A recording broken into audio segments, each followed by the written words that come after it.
Almost Abhimanyu ಹಿಡಿದಿರುವಂತ ತುಂಬಾ ಆನೆಗಳನ್ನ ದುಬಾರಿಯಲ್ಲಿ ಕಾಣಬಹುದು. So ಅಷ್ಟರ ಮಟ್ಟಿಗೆ ಅಭಿಮನ್ಯು ಪರಿಣಿತಿಯನ್ನ ಇಟ್ಕೊಂಡಿದ್ದಾನೆ ಒಂದು ಆನೆ ಕ್ಯಾಪ್ಚರ್ ನಲ್ಲಿ. ಆನೆ ಕ್ಯಾಪ್ಚರ್ ಗೆ ಹೋಗ್ಬೇಕು ಅಂದ್ರೆ ಮುಖ್ಯವಾಗಿ ಏನ್ ಬೇಕು? ಅಭಿಮನ್ಯು ಬೇಕು.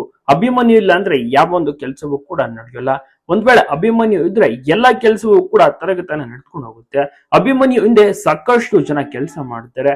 ತುಂಬಾ ಒಂದು ದೊಡ್ಡ ತಂಡ ಇರುತ್ತೆ, ಪರಿಶ್ರಮ ಇರುತ್ತೆ. ಮುಖ್ಯವಾಗಿ ಕ್ಯಾಪ್ಟನ್ ಕೂಲ್ ಬರ್ಬೇಕಾಗುತ್ತೆ. ಅಭಿಮನ್ಯು ಹಿಡಿದಂತ ಆನೆ ಇದು. ಅಭಿಮನ್ಯು ಟೀಮ್ ನಲ್ಲಿಯೇ ಕೆಲಸವನ್ನು ಕೂಡ ಮಾಡುತ್ತೆ. ಈ ಒಂದು ಆನೆನ ಕ್ಯಾಪ್ಚರ್ ಮಾಡಿದ್ದು ಸಕಲೇಶ್ಪುರ ಭಾಗದಲ್ಲಿ, ಹೆಸರೂರು ಭಾಗದಲ್ಲಿ. ಈ ಒಂದು ಆನೆನ ಕ್ಯಾಪ್ಚರ್ ಮಾಡಿದ್ದು ನಮ್ಮ ಒಂದು ಕ್ಯಾಪ್ಟನ್ ಕೂಲ್ ಅಭಿಮನ್ಯುನೇ. ಆಮೇಲೆ ಅಭಿಮನ್ಯು ಟೀಮ್ ಜೊತೆಗೇನೆ ಕೆಲಸವನ್ನು ಸಹ ಮಾಡ್ತಾ ಇರೋದು. ಅಭಿಮನ್ಯು ಕಾಡನೆ ಕಾರ್ಯಾಚರಣೆ ಮಾಡ್ತಾನಲ್ಲ, ಅವನ ಒಂದು ಟೀಮ್ ನಲ್ಲಿ ಹರ್ಷ ಕೂಡ ಜಾಯಿನ್ ಆಗ್ತಾನೆ. ಹರ್ಷ ಕೂಡ ಕಾರ್ಯಾಚರಣೆಗೆ ಆಗಾಗ ಹೋಗ್ತಾ ಇರ್ತಾನೆ. ಹರ್ಷ ಅದ್ಭುತವಾದಂತ ಆನೆ ಕೂಡ ಹೌದು. ಈತನಿಗೆ ಒಂದು 38 ವರ್ಷ ವಯಸ್ಸಾಗಿದೆ. ಸ್ವಲ್ಪ ಹೈಟ್ ಕಡಿಮೆ ಇದೆ, ಆದ್ರೆ ಒಂದು ದೈತ್ಯ ಮತ್ತೆ ಬಲಶಾಲಿ ಆಗಿದ್ದಾನೆ. ಉದ್ದವಾದಂತ ದಂತ.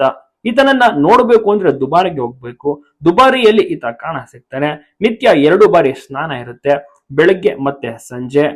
ಮೇವು ಎಲ್ಲವೂ ಕೂಡ ತಿನ್ನಿಸಿದ ಬಳಿಕ ಅಂದ್ರೆ ಒಂದು 11 ಗಂಟೆಯ ಬಳಿಕ ಕಾಡಿಗೆ ಬಿಟ್ಬಿಡ್ತಾರೆ. ನಂತರ ಸಂಜೆ 4 ಗಂಟೆ ಸುಮಾರಿಗೆ ವಾಪಸ್ ಕರ್ಕೊ ಬರ್ತಾರೆ ಕ್ಯಾಂಪ್ಗೆ. ಮತ್ತೊಮ್ಮೆ ಜನರು ವಿಸಿಟ್ ಮಾಡ್ಬೋದು, ಅಲ್ಲಿ ನೋಡ್ಬೋದು, ಮಾತನಾಡಿಸ್ಬೋದು, ಏನಾದ್ರು ತಿನ್ನಿಸ್ಬೋದು. ನಂತರದಲ್ಲಿ ಮತ್ತೊಮ್ಮೆ ಅವರು ಕಾಡಿಗೆ ಕಳಿಸ್ಬಿಡ್ತಾರೆ ಸಂಜೆ ಟೈಮ್ ನಲ್ಲಿ.